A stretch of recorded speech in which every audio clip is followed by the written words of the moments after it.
whoever introduced the interview, I'm not sure. And Amber, I hope you're just keeping my seat warm and I'm not permanently usurped. I am joined this evening by Keith from DnD Eire, and Keith and I are going to be chatting about the amazing events that he's been organising the last while. Thank you very much for having me. It is a pleasure and an honour. We met at AdventureCon, and That's right, yes. Yeah, so the rest is, well, this and the upcoming event. Making history. We're making history. The rest is history currently being made. Keith, for anybody that may not know you, can you tell us a little bit about who you are? I can definitely try. Hello, my name is Keith Allen. I am an Irish D&D fan / nerd. I'm a big fan of currently D&D, which I only got into in the last, I'm going to say definitely the last decade anyway, less than that. But COVID made time go all a bit weird, so I'm not exactly too sure exactly how long that is. But I've always been a big fantasy fan, Lord of the Rings, Discworld, Irish mythology, Star Wars, all that kind of thing. And I also, as a day job, I work in the events industry, in the Irish events industry. I work at festivals and tours and that kind of a thing. So the reason I'm here, or what I'm currently doing in the D&D community, is that a few years ago, after getting into playing D&D and loving D&D and starting to kind of like meet other members of the Irish D&D community through like Discord and that kind of a thing, I played a game of D&D with my friends in a local castle here in the Midlands in Tullamore. And a friend of mine, or I know the family that own or live in the castle, they were very gracious to allow my home game to play there. I thought it was fantastic. It was such a buzz to play D&D in an actual castle.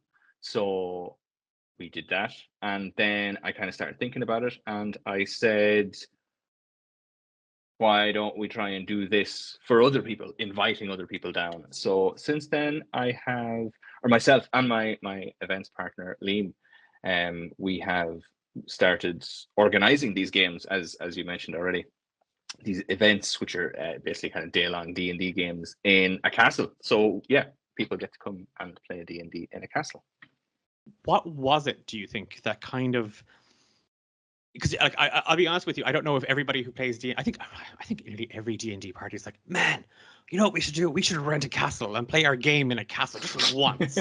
Like just for that, like, you know, even if it's the final session, like I know we've talked about it in D8Dungeon, like, man, it would be class to just like get a castle and just play a game. And anyway, what changed what was that? Was it the atmosphere? Was it the space? Was there something kind of in the air? Yeah, I think it's a little bit of all of it. Well, I think it's kind of like, I'm trying to think of a really good example of like two things that go well together, but all I could think of is like butter and toast. Perfect. It was butter and toast. It's very Irish. Yeah, tea and biscuits. But it's one of those things, you know, D&D, like I know, and what I love about D&D, and I'm surely preaching to the choir here, is, you know, the variation, and it's not just like, you know, wizards and goblins in a dungeon, and it's not just that kind of like tropey kind of thing. But that is at the heart of it, I think, for most people. And it's similar to why I think it really attracts like people that are into like cosplay and that kind of a thing. They go very well together. And D&D and being in a full-on castle is just, I think it's, you spend so long in D&D visualizing and imagining, and that's, for me, that's a huge part of the draw, you know, like to go in and tell these stories and create anything you want. But this is kind of one of the things that I love the most about running these games, is to see the people's faces when they arrive at first, because it's a very cool looking castle. You go up the drive to get there, and it just kind of rises out of the trees and the scenery around it, and then to be like, oh shit, I'm actually going into a castle and I'm going to play D&D. It's a little bit of a few different things, but yeah, there's something they just go seriously well together, so it's very cool. I'm curious, because you said it's it's a day of D&D, and that is that sort of we start at 10 and we go hard for the day, that it's like up until like 6-7 o'clock, and it's just roll initiative, we're in the tavern, you know, we're on to the next thing, and away we go. Or what does a day look like at the event? What an excellent question. Yeah, no, that's good. Yes, that is kind of it. Basically, the schedules change a little bit depending on the game, and every time we run it, we're trying to say, oh, that worked and that didn't work, so we'll do more of this and less of that, and etc., etc. But the format that's kind of has come to the fore and has developed over the few games we've run is that, yeah, everybody obviously comes to the castle and sits down around 11 o'clock. We've kind of like an hour or so for people to like chat and hang out. We usually kick off around midday. I kind of do like a little bit of an introductory. If you share Harker's video, you'll hear me talking as I read out the kind of introductory text. So everyone that's playing will have like maybe like 6, depending on the size of the game and stuff, 5 to like 10 different tables of players, and everyone's playing the same game. It's one of the things I like to do for my own ego trip is I write the outline of the adventure. So, and I, as I mentioned, I'm a big Irish mythology fan, so I kind of insist on setting it in ancient Ireland and basing it around, well, first of all, we based them around the Celtic festivals, so Bealtaine, Imbolc, that kind of a thing. But secondly, Irish mythology. So there's that. So I'll do my little intro around midday. We kind of have like a little bit of an so the game kind of starts then, I suppose, and goes on. We take a break around 2 o'clock for maybe an hour. We come back around 3, and then play keeps going till about 5 or 6 o'clock. I think 6 o'clock we usually try to have it finished, because for the DM's sake, God love them, it's a long day running games. And then but that always varies because, as you know yourself, D&D doesn't have a hard start and a hard stop. And we try not to put too much pressure on people to stop at a particular time, because you don't want to be like, right, we've gotten to the conclusion, we're fighting the vampire or the hag of winter or the big dragon or whatever it is, and it's like, no, time's up, so you can't do that anymore. So we let it go, and then we try and spend a bit of time where people can just kind of like hang out and get to know each other and enjoy being in the castle. So usually finishing up around 7 o'clock. So that's kind of the day of it. And all the DMs then, as I say, I kind of give them. We went through different variations. The first game, I was very kind of specific and explicit about what happened in the game, and like wrote out like maps and all this kind of a thing. But that leaned too much in the being specific side of things. So now it's a little bit more, I just give like overviews of like beats of the story. So as I say, the idea is everyone is playing the same game. Each DM is running their own version of that story, but we'd like to have some interactivity between tables. So you're not just playing with your group, you feel like everyone's kind of doing the same thing and having the same fun. And afterwards you can find out, oh, how did you guys get on with that particular bad guy? Or did you get this encounter? Or, what did you do? And, so hopefully it works out. I think people seem to enjoy it anyway, so. Before I ask you a little bit more about kind of the event structure and stuff like that, but can you tell me a little bit about what people who were like, oh, that sounds class, and I'm free the big bank holiday weekend, and I know how to get to Tullamore. What can people expect from the Flames of Bealtaine without giving too many spoilers away? Like, what's the sort of general? Well, as you mentioned, the next game is titled The Flames of Bealtaine. I've kind of gotten into the of the titles. I don't know if you noticed, but all of them have been like, this is The Flames of Bealtaine. There was The Curse of Castle Ravenhill. There was I can't remember the other ones right now. But it's got the Siege of Spring, yes, which is very Song of Ice and Fire inspired. But yeah, it's always been the something of something. So this is The Flames of Bealtaine. It is, as the title suggests, based around the Bealtaine Festival. And it is going to be, spoilers, not really. It's going to be set on the Hill of Ishnak at a Bealtaine Festival. Many, many, many years ago, way back when. And if you see the poster, which you probably will at some stage, you will see a dragon rising from the flames. So no spoilers there, but there is totally a dragon and a bonfire and Bealtaine. So that's cool. So that's what that is going to be about. I won't go too much more into it. That's kind of it. We try and keep it, obviously, because it's a one-shot, it's a one-day event. You want people to be able to get in, get the point, do the thing, fight the bad guy and go home without like getting bogged down. It's very difficult. Any DM out there listening knows it's actually nearly easier to run like a campaign than it is to run a one shot to get things moving and keep them moving. So we try not to bog things, make them too overly complicated. Is this something that you know, you really should come knowing the basics or the rules, or would you say that this is sort of open to everybody at all levels of entry into the hobby? Another fantastic question, Declan. Thank you very much. No, this is for literally everybody. We have had complete beginners. I've turned up, I've never played D&D before, and I've sat down at one of our tables and learned D&D. We've had people that have then said, that was really fun, but it's not for me. And we have people that have said, I absolutely loved it. And actually, one of them is from Tullamore, and he came and played at the last game. And now I play with him regularly in the session in the local library because he's after getting mad into D&D.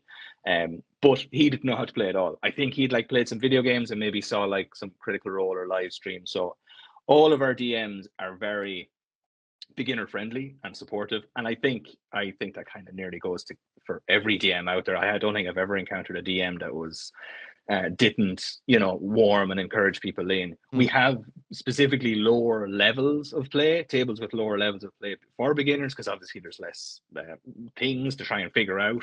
You know, you have a level 5 spellcaster, you have like 10 sheets of spells. So we, what language is this? So we try and keep that, but there's no restriction. A lot of our players, we tend to kind of as regards the levels and experiences of the tables and the DMs and stuff, what we do is, and actually this is a good shout for you and Ben, Declan, because I don't think I've explained this to you guys yet properly, but Ben, you better be listening. We have a Discord, is it server? I don't really know much about. I think it's called a Discord server for the game itself, and all of our guests, we invite them to join that, and then we set up private channels with the DMs and the players at their table like a week or so beforehand, so they have a chance to talk with the players, help them create characters, and then discuss what kind of level do you guys want to play.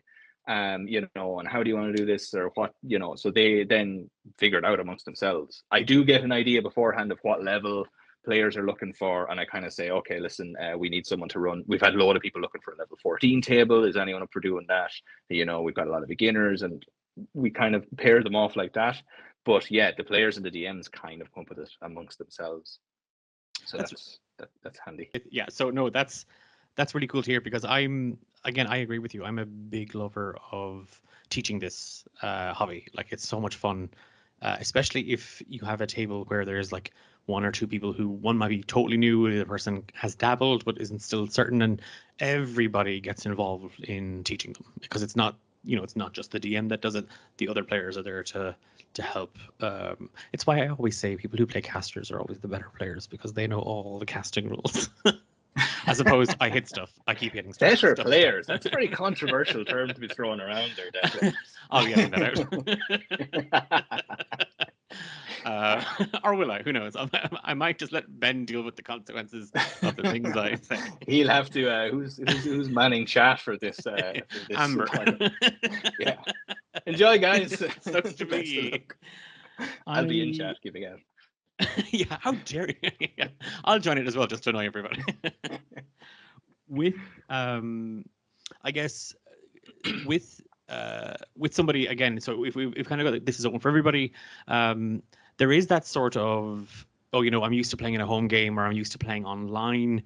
How does it work then, where I'm going to be in a room and there's going to be tables and then everybody's going to be around? Am I going to be heard? Is it going to be like, what's the general sort of vibe then on the day? Like, you know, with X amount of tables running and X amount of players and X amount of DMs, is there sort of like this sort of like, oh wow, that's what 60 players of D&D and 6 DMs sound like all at once?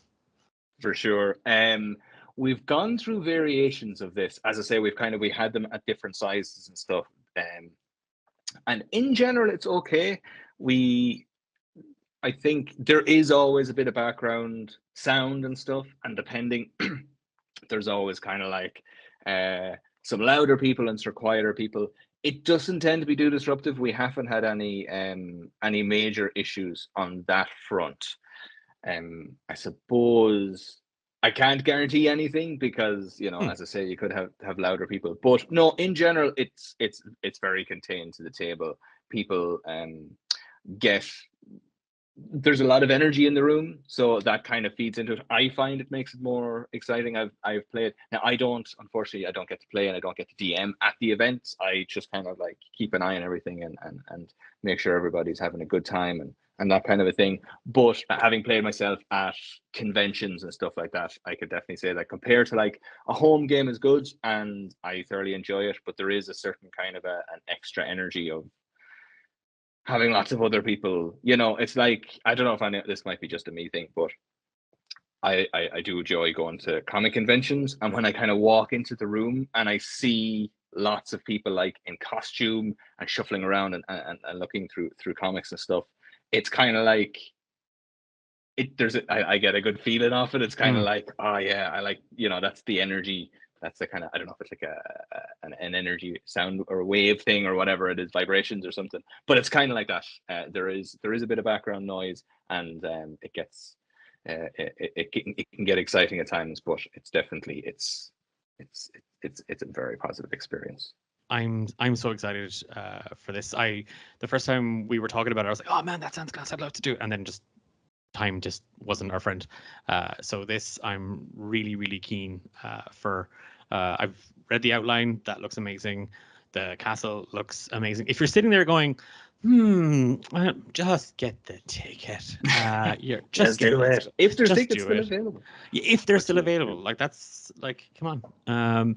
Keith, and before we finish up, there is one more spoilers in the word. You heard it here first, kind of a situation. But, or maybe it's announced at this stage, probably not, because I'm busy and I'm trying to get stuff done. But we are, last time we had a kind of like, we did a promo thing in advance where it was like introducing the DMs, and you know, we proposed for each of our DMs. We have something a little different. Each DM is going to be a chieftain of their own specific clan, and they have been invited to the Bealtaine Fire Festival. With very specific reason and purpose to that. But all of your DMs, Declan and Ben included, are going to creating their own clans and becoming chieftains for the day. So I'm very excited to see that. And the sound of a crown sounds very cool indeed, Declan. I look forward to seeing that. You've committed now. It's yeah, I have. Damn it! I said it on the internet. Yeah, no, that's gonna go straight to my head. I'm so sorry. He's just the GM. He's just the GM. He's actually not the ruler of anything. It can be. It all starts there. Plan to take over after Bealtaine. But no, Keith, thank you so much. This was an absolute blast. I'm really looking forward to the event. And do make sure you are following D+D Eire over on Instagram, and hopefully you've picked up your ticket now, and hopefully Keith and I and Ben, maybe Amber wants to come too. We'll see you in the castle for some D&D. And Ben, Amber, back to you. Bye.